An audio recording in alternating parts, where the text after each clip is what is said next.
شريك له وأشهد أن محمدا عبده ورسوله لا نبي بعده اللهم صل وسلم على سيدنا محمد وعلى آله وأصحابه ومن تبعهم بإحسان إلى يوم الدين أما بعد.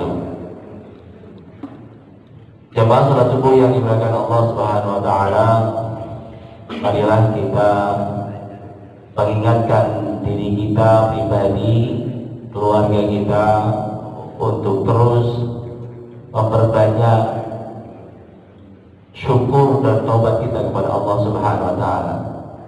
Syukur atas segala kenikmatan yang Allah anugerahkan dan bertobat dari segala khilaf dan dosa yang pernah kita lakukan. Terlebih menjelang bulan suci Ramadan, mudah-mudahan di bulan Sya'ban ini yang sebagaimana disampaikan Rasulullah SAW, bulan yang sering dilupakan oleh umat Islam karena mungkin barangkali fokusnya di Rajab dan di Ramadan. Kita jadikan Sya'ban ini bulan untuk muhasabah diri. Kita jadikan Sya'ban ini bulan untuk kita memperbanyak taubat kepada Allah Subhanahu wa taala, sehingga dengan taubat yang sudah kita dahulukan, kita mudah-mudahan berhusnuzon kepada Allah, dosa dan kesalahan kita diampuni oleh Allah Subhanahu wa taala, sehingga harapannya di bulan Ramadan kita bisa menjadikan Ramadan ini sebagai akselerator amal ibadah kita, bukan sebagai penghapus dosa-dosa kita. Meskipun Rasul menyampaikan man shoma Ramadan imanan wa ihtisaban ghufira lahu ma taqaddama min dhanbi. Barang siapa yang berpuasa di bulan Ramadan karena iman dan mengharapkan kebaikan dari Allah, ghufira lahu ma taqaddama min dhanbi, maka Allah akan ampuni dosa-dosanya. Logikanya kalau dosanya sudah tidak ada karena sudah taubat, maka fungsi penghapus dosa ini akan berubah untuk melipat gandakan amal ibadahnya. Mudah-mudahan Allah jadikan kita orang-orang yang bisa mengoptimalkan ibadah di bulan Ramadan. Amin Allahumma amin. Masyaallah muslimin yang Allah taala, kembali kita lanjutkan kajian tentang al-jinan, tentang surga, wa na'imaha dan segala kenikmatannya, wa khuruha dan juga bidadari-bidadari yang Allah siapkan bagi penghuni surga. Bahasa kita masih tentang asyadul jannah, elit penghuni surga. Siapa mereka? Pada pertemuan sebelumnya kita telah bahas tentang al-hafadun, orang-orang yang banyak syukur kepada Allah. Kemudian al-mujahidun, orang-orang yang berjihad di jalan Allah. Serta as-sabirun, orang-orang yang banyak sabarnya. Termasuk dalam pertemuan bulan yang lalu kita bahas tentang al-kadhimin al-ghaib wal 'afina 'anil nas, orang-orang yang menutup celah emosionalnya, celah kemarahannya, dan memaafkan orang lain sebelum orang lain meminta maaf. Ini termasuk kelompok karakter dari asyad, sayyidnya, tuannya para penghuni surga. Pagi ini kita akan lanjutkan salah satu karakter ahlu surga yang lainnya. Apa itu? Al-munfiquna fi sabilillah, orang-orang yang selama hidupnya di dunia mengisi hari-harinya dengan berinfak di jalan Allah Subhanahu wa taala. Infak yang dimaksudkan dalam bahasa al-munfiquna fi sabilillah ini, hum laysu bi ahli dafa'i zakah. Yang dimaksudkan al-munfiquna fi sabilillah, mereka bukanlah golongan orang-orang yang biasa membayar zakat. Namun yang dimaksudkan al-munfiquna fi sabilillah, orang-orang yang menginfakkan sebagian hartanya bukan pada kewajiban zakat, tapi karena kewajiban yang sifatnya al-infaq, sedekah. Kalau bahasanya karakter ahli surga adalah al-munfiquna fi sabilillah, orang yang infak, berarti ini lebih terbuka peluangnya semua orang bisa. Tapi kalau al-munfiquna alladzi ya'tuna zakat, orang-orang yang membayar zakat, maka ini hanya terbatas pada golongan tertentu saja, yaitu orang-orang yang masuk kategori muzaki. Subhanallah, ini bentuk rahmatnya Allah SWT. Kalau Allah sampaikan salah satu karakter ciri tuannya elit penghuni surga adalah orang-orang yang bayar zakat, maka kasihan orang-orang yang miskin, kasihan orang-orang yang fuqara. Tapi ternyata Allah tegaskan alladzina yunfiquna amwalahum fi sabilillah, berarti bukan pada zakat, tapi pada infak-infak yang lain. Pertanyaannya, apa sih bedanya zakat? Apa sih bedanya infak? Apa bedanya sedekah? Apa bedanya nafkah? Sebelum kita lanjutkan, mungkin kita sedikit flashback, kita review. Apa itu zakat? Zakat adalah ibadah maliyah, ibadah dalam harta kita yang sudah ditentukan haulnya, nisabnya, serta orang-orang yang mendapatkannya. Ini zakat. Haulnya 1 tahun harta itu dimiliki. Nisabnya, anggap misalkan kita bikin normal saja 80 sampai 90 gram emas. Kalau kita punya harta sebanyak itu, maka kita sudah masuk kategori muzaki, orang yang wajib membayarkan zakat. Dan dibayarkan setahun sekali, selesai. Terus apa bedanya sedekah? Sedekah adalah ibadah maliyah, yang ibadah tidak hanya maliyah, mohon maaf, tapi semua kebaikan-kebaikan yang diberikan kepada orang lain, baik itu sifatnya ibadah makhdhah ataupun ibadah ghairul makhdhah, baik yang sifatnya materi ataupun non materi, itu sedekah. Contoh, tidak semua sedekah itu dengan materi kebendaan, tapi senyum kita juga bagian dari sedekah. Zikir kita juga sedekah. Bahkan kebaikan-kebaikan yang barangkali kita anggap biasa kepada keluarga kita, kita membantu para suami, membantu istri meringankan pekerjaan rumah tangganya, kita melayani istri, kemudian kita berikan nafkah kepada istri, ini bagian dari sedekah. Tidak dibatasi jumlahnya, tidak dibatasi waktunya, serta tidak dibatasi kepada siapa penerimanya. Adapun infak adalah ibadah yang sifatnya finansial, namun tidak ditentukan haul nisabnya serta asnaf kelompok orang-orang yang menerima. Terus apa bedanya dengan nafkah? Nafkah itu sesuatu yang diberikan baik materi atau non materi kepada ahli waris kita, orang tua ke atas, kakek, horizontal, suami dan istri, ke bawah anak, cucu dan seterusnya. Sehingga orang-orang yang mendapatkan nafkah, berhak mendapatkan nafkah, tidak diperbolehkan mendapatkan hak zakat. Jadi nggak boleh zakat itu diberikan kepada keluarganya. Tapi kalau nafkah boleh, bahkan harus pada mereka. Maka salah satu larangannya kenapa tidak mendapatkan zakat, karena sudah mendapatkan nafkah setiap harinya. Dan ternyata orang-orang yang berkarakter elitnya surga adalah orang-orang yang rajin infak di jalan Allah Subhanahu wa ta'ala. Subhanallah. Jadi ini satu hal yang sangat luar biasa, yang tentunya mudah-mudahan kita berharap Allah menjadikan kita Allah takdirkan kita menjadi orang-orang yang banyak memberi.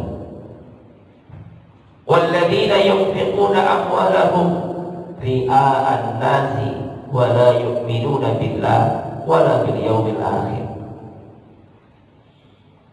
Kita berdoa kepada Allah SWT agar hati kita dimudahkan oleh Allah, dilembutkan oleh Allah untuk suka berbagi. Karena sungguhnya orang yang suka berbagi, yang tentunya diniatkan karena iman kepada Allah, mereka adalah orang-orang yang insya Allah bahagia hidupnya. Sehingga salah satu wasilah mendapatkan kebahagiaan Bapak Ibu yang bukan Allah, adik-adik, adalah manakala kita sering berbagi kepada orang lain.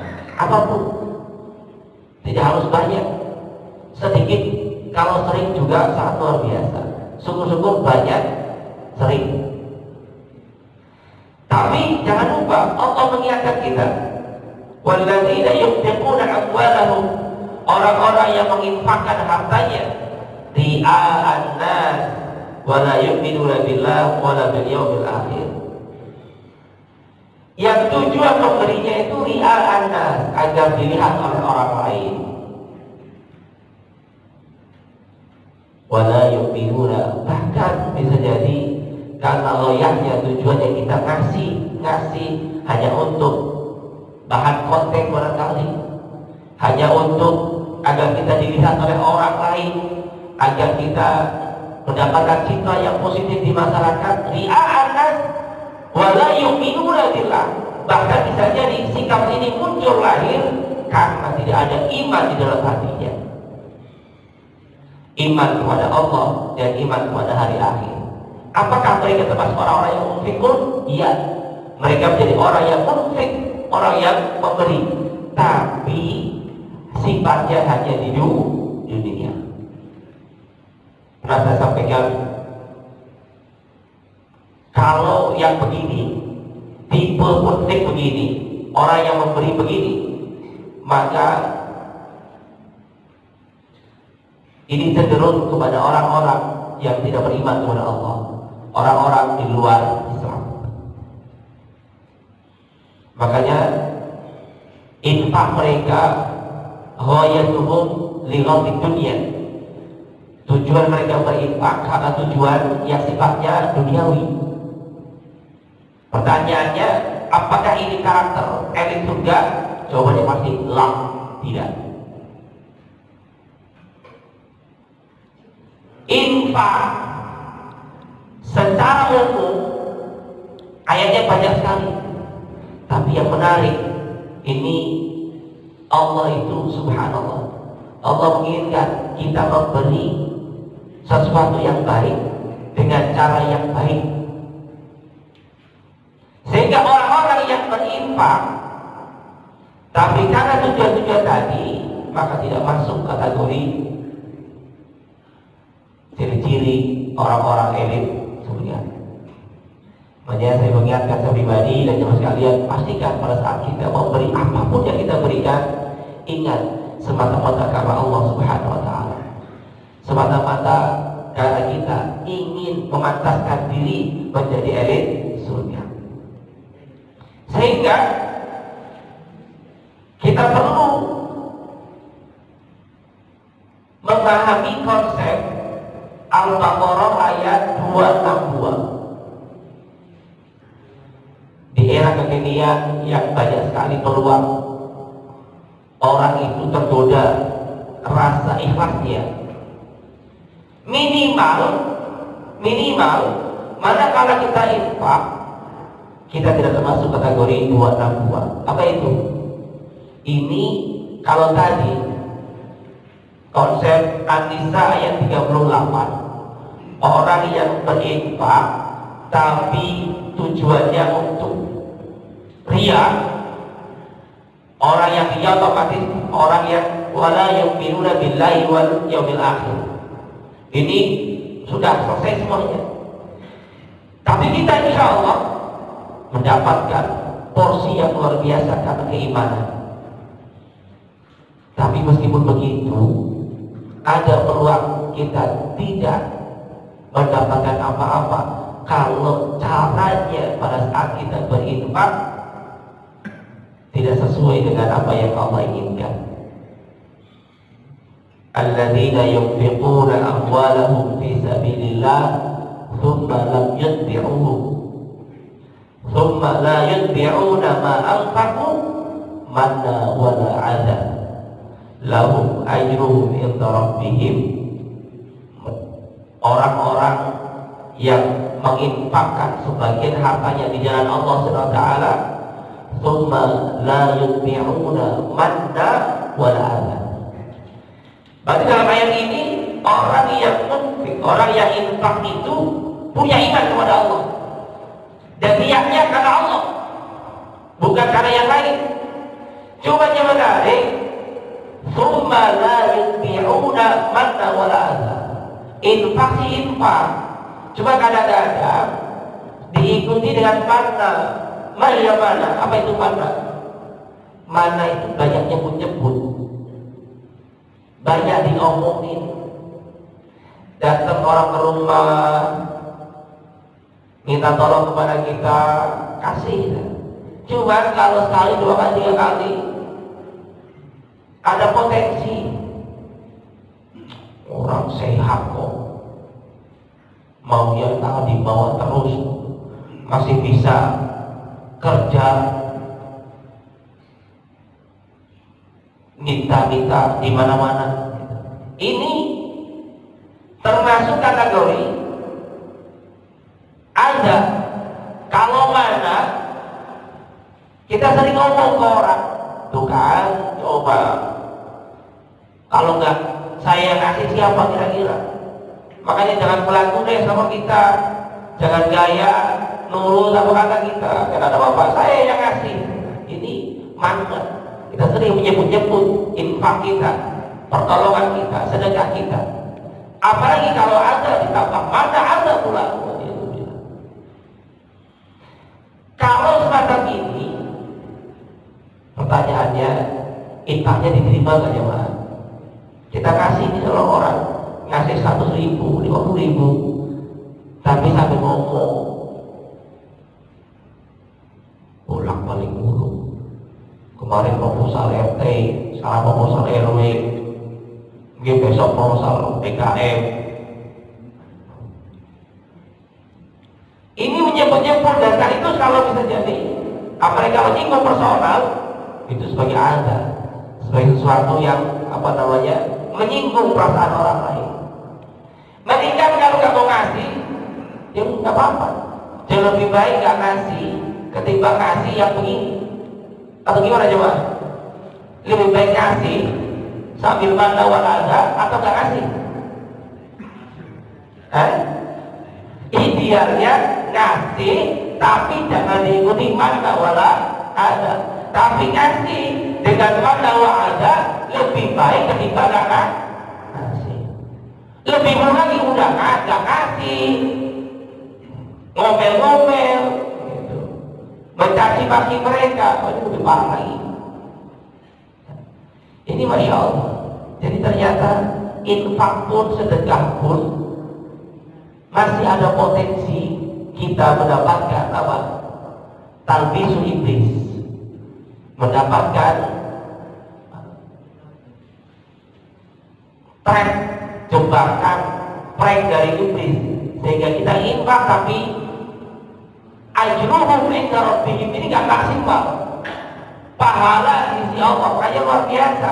Allah sebutkan dalam penghujung ayatnya, lahum ajruhum 'inda rabbihim. Orang yang infak kalau tidak diikuti dengan menyebut-nyebut kebaikan kita, tidak memberikan gangguan, caci maki, sindiran dan sebagainya, dapat pahala, tapi pahalanya berkurang karena tadi manna dan azannya. Sehingga kalau tidak diikuti dengan manna dan azan, lahum ajruhum 'inda rabbihim, mereka mendapatkan pahala yang maksimal dan optimal di sisi Allah Subhanahu wa ta'ala. Makanya pantas para munfiquna fi sabilillah ini termasuk karakter a'maluddin, menegak agama ini. Kita bayangkan seandainya di zaman dulu di kalangan para sahabat jadi orang-orang yang kikir dengan hartanya. Tidak ada sosok Abu Bakar As-Siddiq yang menafkahkan semua, menginfakkan semua harta yang beliau miliki, menginfakkan semua omsetnya, menginfakkan asetnya yang sifatnya kebenaran. Tidak ada sosok seperti Umar bin Khattab, tidak ada sosok seperti Utsman bin Affan, dan tidak ada sosok seperti Abdurrahman bin Auf. Kira-kira dakwah ini bisa jalan gak, Pak? Agama ini bisa sampai gak ke Indonesia? Tidak barangkali. Kita coba renungkan. Gak usah kejauhan deh para sahabat, para waliul tanah, wali-wali yang terpuji. Kalau dalam bahasa kitanya wali songo. Beliau adalah ad-du'at, para dai yang dikirimkan oleh imperium Utsman Ottoman ke Indonesia tentunya. Ya, mereka butuhkan kos. Kalau nggak ada yang modalin, nggak ada yang infak jalan Allah, bisa jadi nggak sampai dakwah itu ke Indonesia. Sehingga subhanallah, ini jadi satu keniscayaan, al-munfiquna fisabilillah. Bahkan barangkali mohon maaf, kalau zaman dulu untuk menegakkan dakwah Islam itu harus dengan pedang, menegakkan dakwah Islam itu dengan anak panah, dengan kuda dan sebagainya. Di era kekinian dan kedisinian mungkin sudah beda. Satu contoh misalkan di dalam sejarah khilafah Utsmaniyah, Khalifah ataupun Sultan Utsman Al-Ghazi, beliau ingin merebut benteng Inagol. Ertugrul ingin merebut benteng wilayah kota Sogod, harus dengan mengeluarkan harta iya, nyawa iya, senjata pasti. Setelah dikuasai, baru bisa menegakkan nilai Islam di sana. Kalau sekarang barangkali eranya sudah berbeda. Gak perlu, Pak. Mohon maaf. Untuk menegakkan syariat Islam di Indonesia, nilai-nilai agama kita yang sifatnya universal dan itu diakomodir oleh Undang-Undang Dasar 1945, maka barangkali tidak perlu lagi dengan senjata dan sebagainya. Tapi apa? Dengan infak kita, dengan harta kita. Karena sudah gak ada eranya lagi orang dipaksa untuk ikut kita dengan senjata, tapi dengan apa? Dengan harta yang kita miliki. Ini satu contoh bahwa ternyata luar biasa infak itu. Kita bisa sholat nyaman di Masjid As-Saadah ini, kegiatannya jalan. Kenapa? Karena ada infak, sehingga syiar-syiar agama itu bisa eksis dalam kehidupan beragama ini. Makanya ini termasuk kategori a'maduddin, orang-orang yang menegakkan tiang agama. Masyaallah muslimin yang bukan Allah Subhanahu wa taala, la yastawi minkum man anfaqa min qabli fathi wa qatal. Allah menyampaikan tidak sama orang yang berinfak di jalan Allah qabla fath, sebelum penaklukan kota Mekah dan mereka yang berperang. Ulaika a'dham darajatan 'inda alladziina anfaqu min ba'di fathi wa qatalu.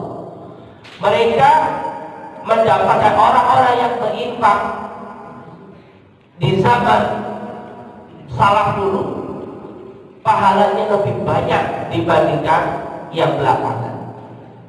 Makanya subhanallah, Ini orang yang barangkali satu contoh, orang yang berinfak pertama kali untuk pembangunan Masjid As-Sa'adah ini dengan orang yang berinfak setelah masjid ini eksis, tentunya tidak sama pahalanya.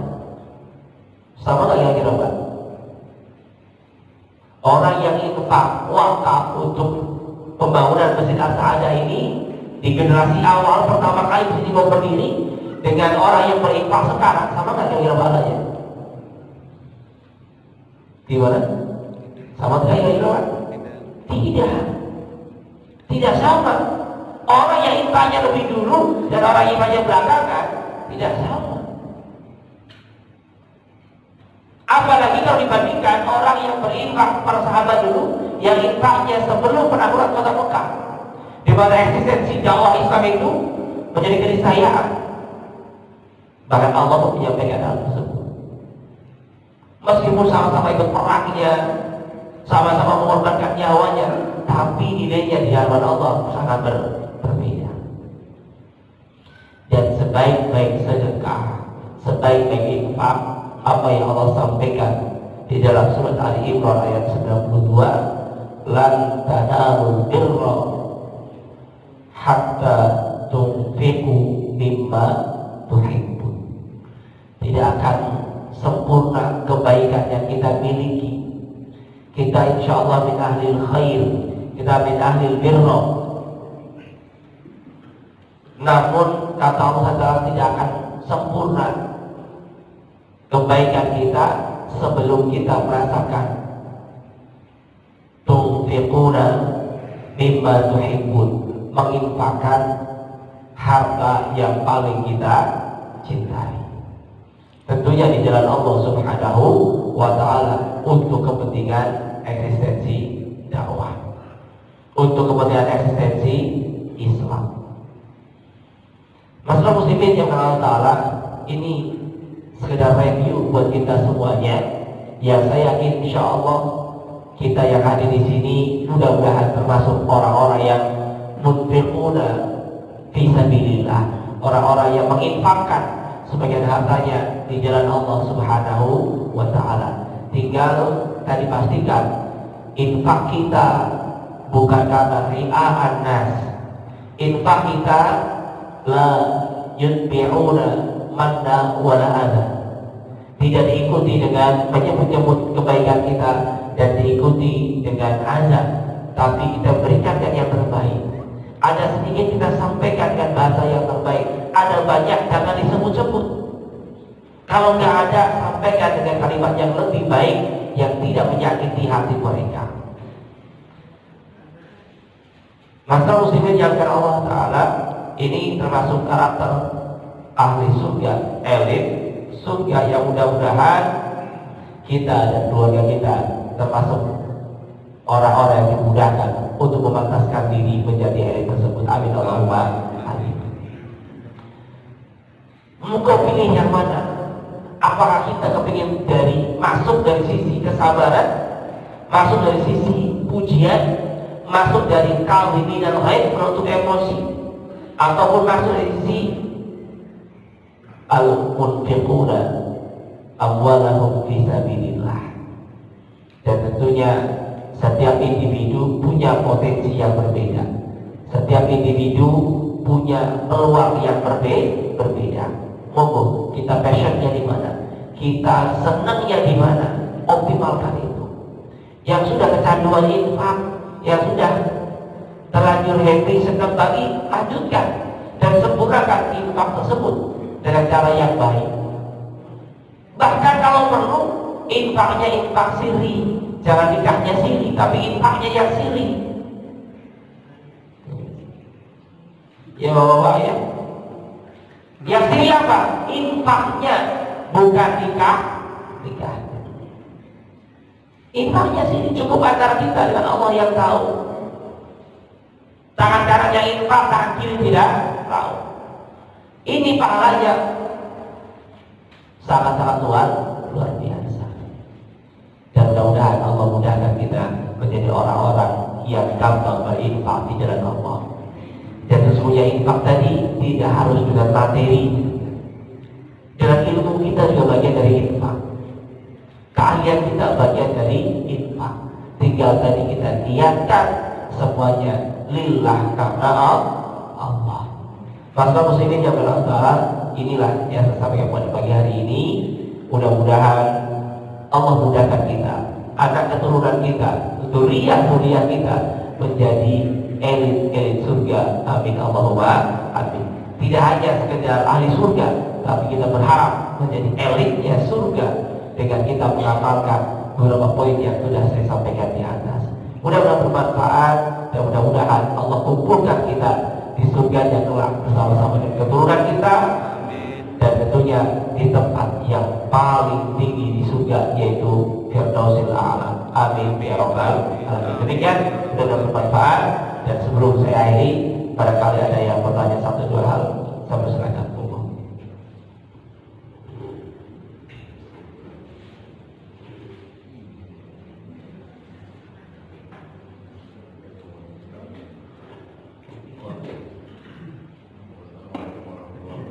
Waalaikumsalam warahmatullahi wabarakatuh.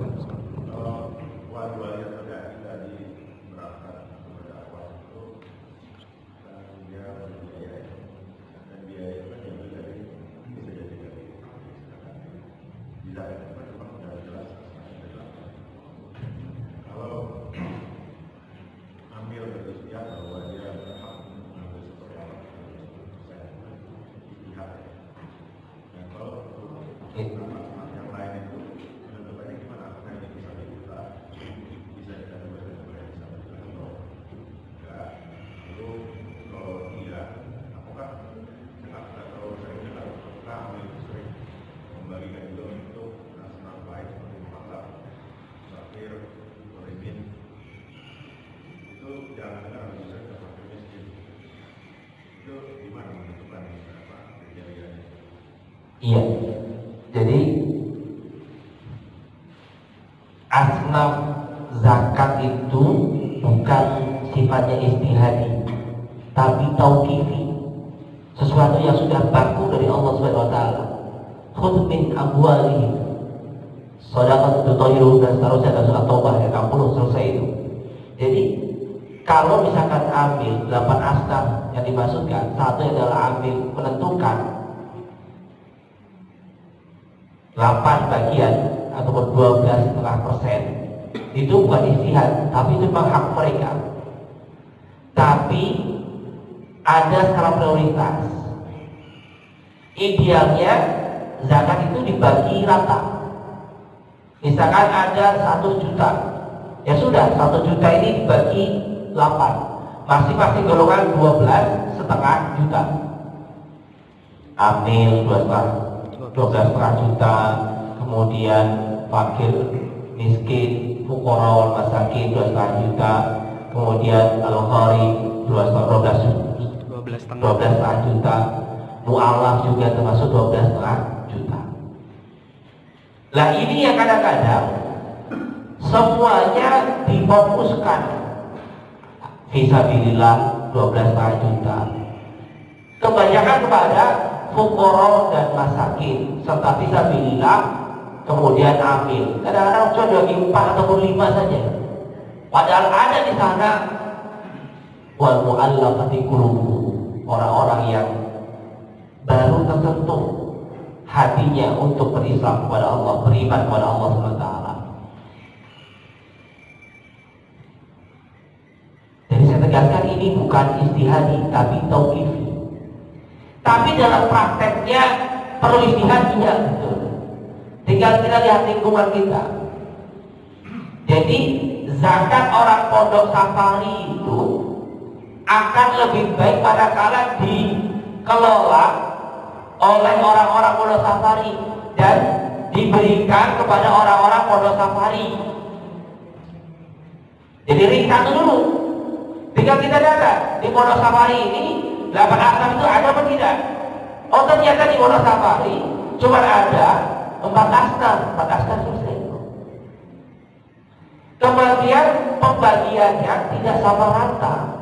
Oke, misalkan ini ternyata fakir miskinnya ada 100 orang. Dana yang ada cuma berapa? 12,5 juta. Ya nggak kurang, ya nggak cukup. Konsepnya apa? Konsep pembagian zakat di dalam Islam itu bagaimana tabir merubah yang tadinya mustahik menjadi muzaki. Anggap standar, jadi tidak harus jadi orang yang kaya. Minimal bisa jadi orang yang muzaki, Pak. Orang yang muzaki itu anggaplah punya penghasilan rata-rata setiap bulan 7,5 juta. Kalau kita punya penghasilan setiap bulan 7,5 juta, masuk kategori muzaki. Bagaimana caranya dengan zakat yang ada dan dana zakat yang ada ini merubah paradigma orang yang tadinya menerima zakat menjadi orang yang membayarkan zakat. Makanya apa? Skala prioritas. Berapa dulu yang kita selesaikan? Maka di zaman sahabat dulu, di generasi Bani Muawiyah, di generasi Abbasiyah, itu setahun, Pak. Kebutuhan pokok, misalkan kebutuhan keluarga miskin dalam 1 tahun berapa nih? Anggap pengeluaran rutin 1 bulannya untuk konsumtif 3 juta, maka 3 juta kali 12 berapa? 36 juta. Ini di cover dulu nih kebutuhan pokoknya. Kemudian setelah itu kasih modal usaha. Kira-kira butuh mau usaha apa? Usaha yang bisa mendapatkan pendapatan per bulannya 7,5 juta. Apa kira-kira? Jualan bakso. Kalau misalkan 1 hari bisa untung 300.000 ya, atau 200.000 ya. Untung per 300.000 dalam 1 bulan 6 juta, sudah mendekati itu. Jualan bakso butuh berapa modal? Itu yang disupport. Setahun akhirnya modal ini dipisah dengan kebutuhan konsumtifnya. Jadi jangan sampai dan diatur, dibimbing. Jangan sampai mohon maaf kasih ini 20 juta, tapi di situ ada modal, kemudian konsumtif juga, lama-lama habis juga tuh duit. Dan tidak beralih menjadi muzaki. Jadi pengaturan pembagian asnaf zakat itu ini pokok, tapi istihad di dalam lingkungan. Prioritasnya kepada siapa? Diprioritaskan lingkungan yang terdekat terlebih dahulu. Kalau riset sudah selesai, boleh kita melebar. Oh, di Wonosalam sudah selesai ini. Lebar ke kampung-kampung sebelah kita. Dan seterusnya. Semakin banyak maka semakin lebar. Ini harusnya skala prioritasnya, dan tidak ngabiak kemana-mana, kebiak uyah tapi tidak tepat sasaran. Dan ini sekali lagi sesuatu yang terus terang masih jadi PR. Pengelolaan zakat di kita ini, pengelolaan ziswah ya, zakat, infak, sedekah dan wakaf yang memang tanda kutip bisa jadi mohon maaf belum optimal dan maksimal. Kalau adanya potensi zakat ziswah ini dioptimalkan, masya Allah, insya Allah yakin tidak ada umat Islam yang kekurangan di Indonesia.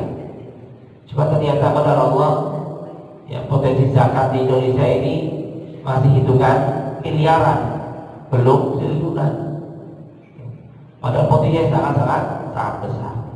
Dan termasuk tidak hanya zakat itu digunakan untuk merubah orang yang tadinya mustahik menjadi muzaki, tapi juga ada tadi untuk ekspansi dakwah. Makanya ada mu'allaf, ada guru-guru, orang-orang yang baru masuk Islam itu di-cover kebutuhannya oleh Islam dengan dana zakat.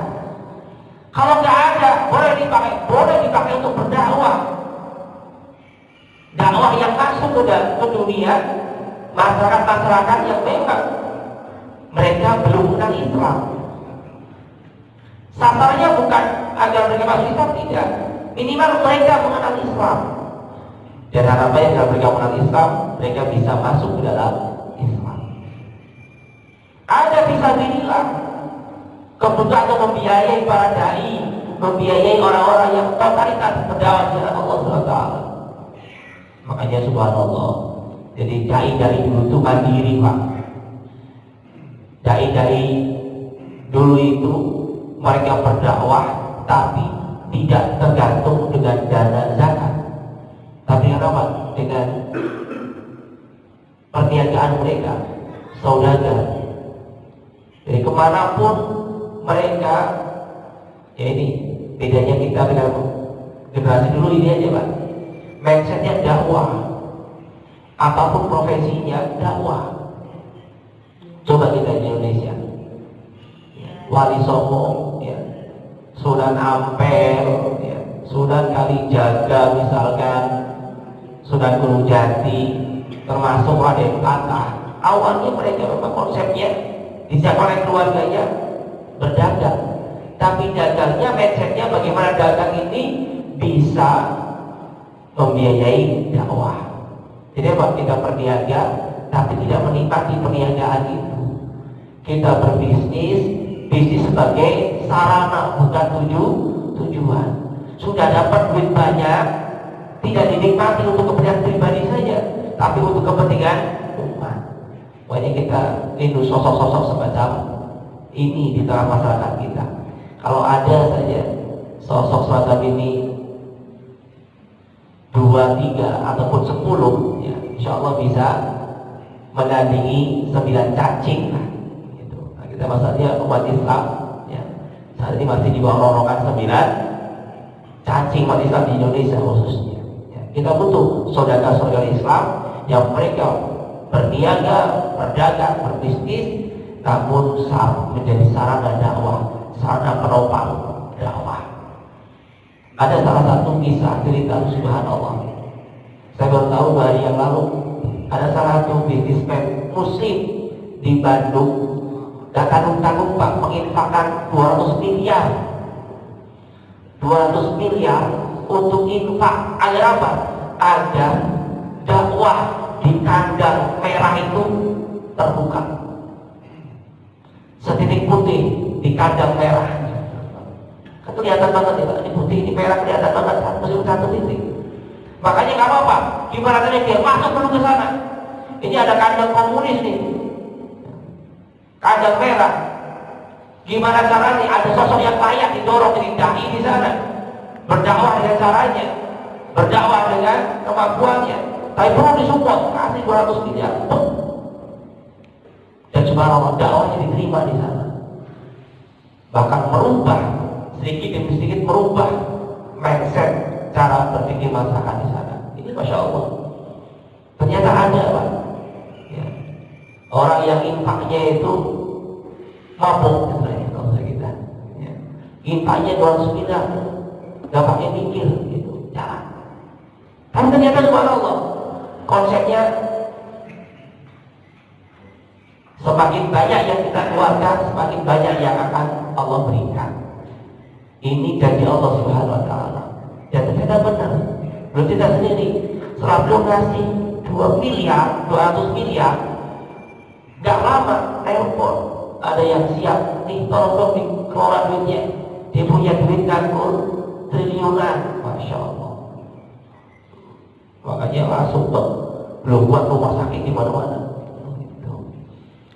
Salah satu brand rumah sakitnya Islam, tapi namanya tidak pakai nama Islam. Karena bagaimanapun umat Islam di Indonesia itu masyarakat pada umumnya, kalau dengan rumah sakit Islam itu, persepsinya, begitulah. Makanya jangan pakai nama. Gak apa-apa. Nama itu bisa macam-macam. Yang penting di dalamnya konsepnya konsep Islam. Ya, masya Allah. Dalam waktu itu kan berapa bulan berdiri rumah sakit semacam ini di Jawa Barat, di Cianjur, di Bandung sudah ada 4. Jadi kemarin belum akan bangun lagi di Jalan Soekarno Hatta. Subhanallah, ternyata ini ada real orang yang memang luar biasa, jor-jorannya seperti Abdurrahman bin Auf. Tapi tadi Pak, semuanya punya ciri khas masing-masing, jangan pernah menganggap sama. Abdurrahman Auf dan cirinya sendiri, Abdurrahman Auf seperti itu, kita nggak bisa niru. Tadi ada satu sosok ini, kita nggak bisa niru Pak. Ini Allah berikan pada beliau. Kita tinggal cari peluang-peluang yang kira-kira pas bagi kita, dan Allah berikan kuncinya di sana. Jadi begitu Pak. Terkait dengan pengelolaan zakat, ya memang ada porsinya, dan itu sifatnya ijtihadiyah dalam pengelolaannya. Tapi pembagiannya bukan ijtihadiyah, tapi tauqifi, sesuatu yang baku Allah yang atur. Wallahu a'lam bishawab. Ya. Baik, ada lagi? Cukup? Ada apa? Ibu-ibu ada Bu? Cukup ya. Sebelah kanan? Oke, baik. Kalau tidak ada, mudah-mudahan Allah jadikan kita orang-orang yang mendapatkan kenikmatan dunia berupa harta. Amin Allahumma amin. Tapi yang penting harta itu bukan menjadi tujuan, tapi menjadi sarana. Sarana kita semakin banyak ibadahnya. Maka ada konsep yang saya sampaikan, ya kalau kita sudah kandung, ya mudah-mudahan bisa kita terapkan pada anak-anak kita, cucu-cucu kita. Apa itu? Muda kaya raya, tua banyak pahala, meninggal masuk surga. Jangan ikut-ikutan kata orang di luar sana, muda boya-boya, tua kaya raya, mati masuk neraka. Ya gimana masuk surganya? Mudanya boya-boya, nggak beribadah, tua dia mendapatkan hartanya dinikmati saja, bukan untuk beribadah kepada Allah. Meninggal, dia masuk neraka, akan diminta hartanya itu, akan ditanya dari mana kau mendapatkan dan gimana belanjakan. Tapi kalau mudanya kaya raya, masih muda sudah kaya raya, tuanya banyak dipahala, hartanya buat sedekah, infak kemana-mana, sehingga pas meninggal tidak ada yang ditinggalkan, misalkan hanya untuk yang diwariskan pada keluarganya saja, sebatas kecukupan, maka insya Allah meninggalnya setelah itu masuk surga. Ini mudah-mudahan menjadi impian kita bersama untuk anak-anak kita, generasi penerus kita, sehingga mudah-mudahan mereka menjadi anak-anak muda yang kaya raya, tuanya banyak pahala, dan meninggalnya masuk surga. Amin Allahumma amin. Mudah-mudahan bermanfaat. Kita juga sama-sama baca hamdalah alhamdulillahirabbil alamin, dan doa kepada majlis. Subhanakallahumma wa bihamdika asyhadu an la ilaha illa anta astaghfiruka wa atubu ilaik. Wallahu a'lam bishawab. Assalamualaikum warahmatullahi wabarakatuh. Waalaikumsalam warahmatullahi wabarakatuh.